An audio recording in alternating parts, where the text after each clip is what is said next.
Hello everyone. तो मैं आपका एक बार दोबारा से अपने जेन्युइन एजुकेशन प्लेटफॉर्म पे स्वागत करता हूं। तो अभी चल रहा था हम लोग का कॉम्प्लेक्स नंबर का सीरीज, जिसके अंदर पहले के 2 लेक्चर्स में हमने बेसिक ऑफ कॉम्प्लेक्स नंबर सीखा। आज की इस लेक्चर के अंदर में हम क्या सीखने वाले हैं, उसको हमें कहाँ पता चलेगा, वो हमें सारी इंफॉर्मेशन कहाँ मिलती है, वो हमें मिलती है की पॉइंट्स में। जो हर एक क्लास का, हर एक लेक्चर का जो की पॉइंट्स होता है वो हमें बताता है कि आज इस वीडियोस के जरिए हम क्या सीखने वाले हैं। तो चलिए आज अपनी की पॉइंट्स को चेक करते हैं कि उसके अंदर हमें क्या क्या पढ़ने को मिलेगा। तो सबसे पहले हम बात करेंगे, आज की क्लास का टॉपिक नंबर 1 है जो है मॉड्यूलस ऑफ जेड। जेड यानी क्या? Complex number. तो मॉड्यूलस ऑफ कॉम्प्लेक्स नंबर कैसे फाइंड आउट करते हैं उसके बारे में जानेंगे। उसके बाद हम बात करेंगे कि किसी भी कॉम्प्लेक्स नंबर का कॉन्जुगेट कैसे फाइंड आउट किया जाता है, जिसके बारे में सीखेंगे। उसके बाद हम जानेंगे एडिटिव इनवर्स कैसे फाइंड आउट करते हैं। ये एडिटिव इनवर्स किसी भी कॉम्प्लेक्स नंबर का क्या मतलब होता है। देन नेक्स्ट हम देखेंगे मल्टीप्लिकेटिव इनवर्स क्या होता है, या रेसिप्रोकल क्या होता है किसी भी कॉम्प्लेक्स नंबर का, उसको हम समझेंगे। एंड द लास्ट कॉन्सेप्ट होने वाला है वो एक मैथमेटिकल रिलेशन है, उस मैथमेटिकल रिलेशन को भी हम समझेंगे। That is z into z bar is equal to modulus of z square. ये चीज क्या है? तो आज के इस लेक्चर में आपको ये चीजें मिलने वाली है। अगर चैनल पे नए हैं तो चैनल को सब्सक्राइब और लाइक करना बिल्कुल भी मत भूलें, जितना हो सके इसको शेयर करें अपने फ्रेंड्स के बीच में। तो चलिए आज इस सेशन को स्टार्ट करते हैं। तो सबसे पहले हम बात करेंगे कि किसी भी कॉम्प्लेक्स नंबर का मॉडुलस का क्या मतलब होता है, कैसे फाइंड आउट करते हैं, चीजों को समझते हैं।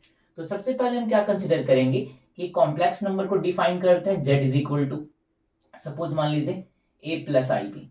यही होता है ना किसी भी कॉम्प्लेक्स नंबर का जो स्टैंडर्ड फॉर्म होता है, z is equal to a plus i B.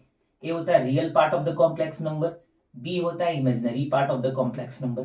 ठीक है। तो सबसे पहले क्या करना है, किसी भी कॉम्प्लेक्स नंबर का आपको मॉडुलस फाइंड आउट करना है तो उसको सबसे पहले उसको स्टैंडर्ड फॉर्म में कन्वर्ट करिए। ठीक है। उसके बाद आप ए और बी उसका डिफाइन करें। तो कॉन्सेप्ट होता है जो मॉडुलस ऑफ कॉम्प्लेक्स नंबर का, उसको हम ऐसे रिप्रेजेंट करते हैं। मॉडुलस ऑफ कॉम्प्लेक्स नंबर को क्या करते हैं, जेड और इसका मॉडुलस लेते हैं। ठीक है।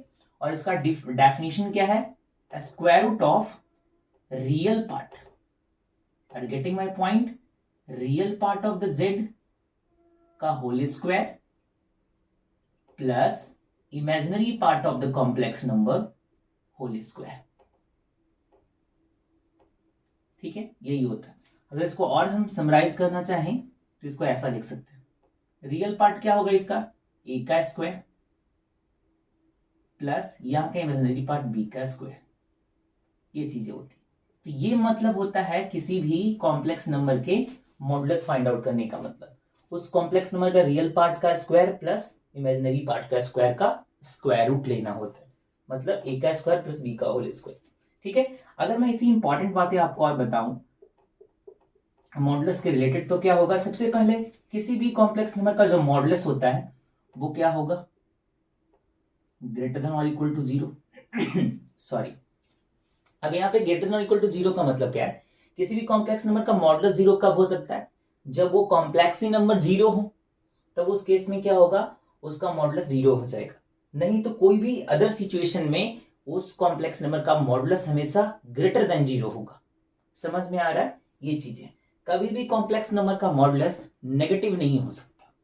ऑलराइट, ये हो गया। अब इस कॉन्सेप्ट के ऊपर अगर मैं क्वेश्चन प्रैक्टिस करना चाहूं, अगर क्वेश्चन सॉल्व करें, तो सपोज मान लीजिए हमारे पास अगर एक कॉम्प्लेक्स नंबर है 3 प्लस 5i, अगर इसका मॉडुलस फाइंड आउट करना है तो मॉड ऑफ जेड क्या करेंगे, सबसे पहले इसको कंपेयर करें स्टैंडर्ड फॉर्म से और यहां से पता करें कि ए की वैल्यू क्या है। ए कितना हो जाएगा 3, बी कितना हो जाएगा 5। बस अब वैल्यू पुटिंग कर लें, ए का स्क्वायर 3 का स्क्वायर प्लस 5 का स्क्वायर कितना हो जाएगा 9 plus 25, that is square root of 34। ठीक है, ये हो गया इस तरीके से। वैसे ही अगर एक और क्वेश्चन परफॉर्म करना चाहें तो देखिए z is equal to -2 -4i, अगर ऐसा तो क्या करना है, सबसे पहले स्टैंडर्ड फॉर्म से कंपेयर करें और a और b की वैल्यू फाइंड करें। a कितना होगा -2, b कितना होगा -4। तो इसका मॉडुलस डिफाइन करते हैं कॉम्प्लेक्स नंबर का, स्क्वायर रूट ऑफ a का होल स्क्वायर प्लस बी का होल स्क्वायर। तो वैल्यू पुटिंग कर लें, ए की जगह पे -2 का स्क्वायर प्लस बी के प्लेस में -4 का स्क्वायर, ये हो जाएगा 4 प्लस 16 20 हो जाएगा। इसको आप सिंप्लीफाई करोगे 2 इंटू 2 इंटू 5, पेयर बनाओ, बाहर आओ, 2 स्क्वायर रूट ऑफ 5, ये हो जाएगा। तो ये था कि how we can find out the modulus of any complex number. We have to first of all compare with the standard form of the complex number. Then there we have to get the value of a or b. Now we have to use this equation here, that is modulus of z is equal to square root of a square plus b square, और वहां से easily हमें पता चल जाता है। बात करते हैं मॉडुलस जो होता है किसी भी कॉम्प्लेक्स नंबर को हमेशा पॉजिटिव होता है। अगर कॉम्प्लेक्स नंबर ही 0 हो जाए तो उसका मॉडुलस तो डेफिनेटली 0 होगा। इन अदर दैट बाकी सारी सिचुएशंस में हमेशा पॉजिटिव होगी। तो ये था concept number 1 about the modulus of any complex number. तो हम आगे की तरफ बढ़ते हैं। आई होप ये चीज आपको समझ में आई होगी। कोई भी क्वेश्चंस मॉडुलस के रिलेटेड हो आप इसको इस कॉन्सेप्ट से कर सकते हो, इजीली सॉल्व हो जाएगा। तो चलिए अब हम बढ़ते हैं अपने जो नए कॉन्सेप्ट है किसकी तरफ, या conjugate of Z. That is all about the conjugate of Z. Let me discuss one important thing with all of you guys here. We will also have you ever imagined about conjugate of a rational number, yeah, you can say conjugate of a irrational number. Yeah, let me give you an example. Z is equal to a plus ib। अगर हमारे पास है z is equal to a plus i b, तो conjugate of z का मतलब होता है z बार। ठीक है, z बार क्या रिप्रेजेंट करता है, कॉन्जुगेट ऑफ z। ठीक है, किसी भी कॉम्प्लेक्स नंबर का कॉन्जुगेट फाइंड आउट करना है तो z बार डिफाइन करते हैं। z बार का मतलब ये होता है कॉन्जुगेट ऑफ कॉम्प्लेक्स नंबर। तो z बार की मीनिंग क्या है, z बार सोचिए ये z है, लेट अस कंसीडर जेड है, इसके ऊपर बार लगाए मतलब इस पूरे के ऊपर बार लगाना, और इस पूरे ऊपर बार लगाने का मतलब होता है जो इमेजिनरी पार्ट है ना उसकी साइन चेंज हो जाएगी, मतलब रियल पार्ट में कोई इफेक्ट नहीं करेगा, सिर्फ ये प्लस का माइनस हो जाएगा। ये होता है जेड बार का मतलब। ठीक है, क्या होता है जेड बार, सिर्फ जो इमेजिनरी पार्ट होता है उसकी आगे की साइन चेंज हो जाएगी। अगर कल को जाके जेड ये हो z1 is equal to -2 -3i, और अपने को z1 बार चाहिए तो क्या करेंगे, रियल पार्ट पे कोई फर्क नहीं पड़ेगा, ऐसे लिखेंगे पहले ऐसे, फिर हम रियल पार्ट को वैसे ही रहने देंगे, इमेजिनरी पार्ट की साइन बदल जाएगी। ये है z1 बार की वैल्यू। ठीक है, अगर अपने को किसी ने पूछा ऐसे z इज इक्वल टू -5, इसका बार बोलो, तो देखो रियल पार्ट है ना, real purely real complex number है, यहाँ पे तो कुछ नहीं, जैसा है वैसा ही रह जाएगा, दैट इज -5। ठीक है, ऐसे अगर z इज इक्वल टू ऐसे हो जाए -6i -5, तो कैसे करेंगे, z बार हमेशा याद रखिए इमेजिनरी पार्ट की साइन बदलनी है, 6i + 5 हो जाएगा। देखा how we can find out the conjugate of any complex number, और उसको हम जेड बार से रिप्रेजेंट करते हैं, और इस तरीके से इमेजिनरी पार्ट की साइन को हम सिर्फ चेंज करते हैं, वहां से हमें आसानी से वो समझ में आता है। ठीक है, अब हम कॉन्सेप्ट नंबर 3 की तरफ मूव ऑन करेंगे, एडिटिव इनवर्स, कि किसी भी कॉम्प्लेक्स नंबर का एडिटिव इनवर्स क्या होता है। ठीक है, तो एडिटिव इनवर्स का मतलब ये होता है कि अगर कोई भी हमारे पास नंबर है, सपोज 2 है, 2 का एडिटिव इनवर्स क्या फाइंड करते हैं, तो 2 में हम ऐसा क्या ऐड करें कि पूरा रिजल्ट 0 हो जाए।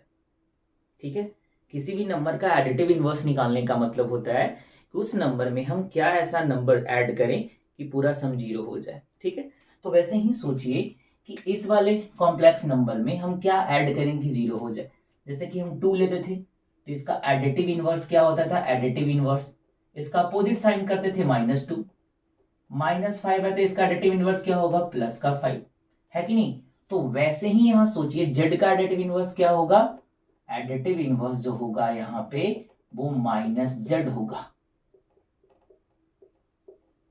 है ना। एडिटिव इनवर्स जो होगा वो क्या होगा, वो माइनस जेड होगा, ठीक है ना। जेड का एडिटिव इनवर्स माइनस जेड। तो अब समझते हैं कि अगर जेड अपने पास है ए प्लस आई बी, तो माइनस जेड क्या होगा, सिंपल है, माइनस जेड की वैल्यू क्या है, ए प्लस आई बी, रख दीजिए यहां पे minus A minus i B. मतलब कि अगर आपको एडिटिव इनवर्स निकालना हो, है ना, जेड दिया हुआ उसका माइनस जेड ले लो आप, ठीक है। अगर किसी ने पूछा कि एडिटिव इनवर्स ऑफ -5 -3i, तो क्या करेंगे, तो लेट कर लेंगे ना यहाँ पे, let z is equal to -5 -3i। आपने को माइनस जेड डिफाइन करना है, तो माइनस जेड क्या होगा, माइनस जेड की प्लेस पे ये रख दीजिए, तो हो जाएगा माइनस माइनस प्लस 5 + 3i, ठीक है। इस तरीके से हम एडिटिव इनवर्स फाइंड करते हैं। एडिटिव इनवर्स का मतलब था किसी कॉम्प्लेक्स नंबर का एडिटिव इनवर्स क्या होगा, जेड का होगा माइनस जेड, क्योंकि दोनों का सम 0 बनाता है, ठीक है। ये था एडिटिव इनवर्स। जेड दिया है, माइनस ऑफ जेड निकाल लीजिए, वही जेड का एडिटिव इनवर्स कहलाता है, ठीक है। अब हम आगे बढ़ते हैं मल्टीप्लिकेटिव इनवर्स की तरफ में, कि किसी भी कॉम्प्लेक्स नंबर का मल्टीप्लिकेटिव इनवर्स क्या होता है। तो चलिए उस चीज को हम समझते हैं। मल्टीप्लिकेटिव इनवर्स को क्या बोलते हैं, रेसिप्रोकल भी बोला जाता है, ठीक है। तो उस चीज को हम समझेंगे यहाँ पे कि मल्टीप्लिकेटिव इनवर्स क्या है। तो सपोज वंस अगेन मैं स्टैंडर्ड फॉर्म को लूंगा, z is equal to a plus i b. अब मल्टीप्लिकेटिव इनवर्स मतलब 1/z, ठीक है। 1/z क्या होता है, मल्टीप्लिकेटिव इनवर्स है 1/z। तो 1/z का मतलब हो जाएगा 1/a प्लस आई बी, है कि नहीं। और यहां से क्या करेंगे, जब हम मल्टीप्लिकेटिव इनवर्स निकालते हैं तो इसका कॉन्जुगेट, इसके कॉन्जुगेट से मल्टीप्लाई डिवाइड करते थे। a प्लस आई बी का कॉन्जुगेट क्या होगा, कॉन्जुगेट में मैंने क्या बताया था, इमेजिनरी पार्ट की साइन बदल दीजिए, ठीक है। ये a माइनस आई बी हो जाएगा। हमेशा कैसे हम रेशनलाइजेशन किया करते थे, नीचे में रेशनल नंबर होता था उसके कॉन्जुगेट से मल्टीप्लाई डिवाइड करते थे, वैसा ही यहाँ पे कॉम्प्लेक्स कॉन्जुगेट से मल्टीप्लाई डिवाइड करना है। तो 1/z इज इक्वल टू क्या हो जाएगा, मल्टीप्लाई करेंगे तो a माइनस आई बी हो जाएगा। और यहाँ पे देखिए a plus b into a minus b का फॉर्मेट है, तो a का स्क्वायर माइनस बी का square, 1/z will be a minus i b upon a का square minus i square b square. 1/z will be a minus i b upon a square minus i square क्या होता है, -1, तो ये minus और ये -1 और ये बी स्क्वायर, तो 1/z क्या हो जाएगा, a minus i b upon a square plus b square, ठीक है। अब ये चीज तो आ गई, अब इसको ध्यान से नोट करें, तो ये क्या है 1/z, दैट इज ये क्या होगा, z का कॉन्जुगेट अपॉन ये क्या है, दिस, राइट। अब इनको क्रॉस मल्टीप्लाई कर दीजिए, तो मॉडुलस ऑफ z का स्क्वायर जो आ जाएगा वो complex number into the conjugate, ये चीज है, ठीक है। ये रिजल्ट जो 5th नंबर पॉइंट में था उसको हमने ऐसे गेट किया। तो ये था मल्टीप्लिकेटिव इनवर्स, किसी का फाइंड आउट करना तो इस तरीके से कर सकते हैं। किसी भी कॉम्प्लेक्स नंबर का जो मल्टीप्लिकेटिव इनवर्स है, मल्टीप्लिकेटिव इनवर्स MI, उसको कैसे फाइंड करते हैं, मल्टीप्लिकेटिव इनवर्स का मतलब 1/z, या तो आप इसको z पावर ऑफ -1 ही बोल सकते हो। z पावर ऑफ -1 निकालना है तो क्या करना, आपको कॉन्जुगेट को उसके मॉडुलस से के स्क्वायर से डिवाइड कर दीजिए। यही है the best way to find out the multiplicative inverse of any complex number.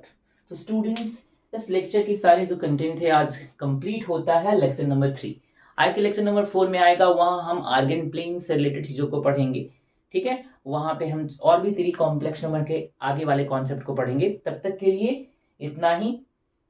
तो अगर आपको ये वीडियो अच्छा लगा हो तो चैनल को सब्सक्राइब और लाइक करना बिल्कुल भी मत भूलिए। जितने भी अपने फ्रेंड सर्कल हैं उसमें सारे में इसको शेयर कर दें, और ऐसे ही पढ़ते रहें, और ऐसे ही आपके लिए मैं इंपॉर्टेंट से कॉन्सेप्ट्स को बताता रहूंगा। Take care of yourself. Thank you.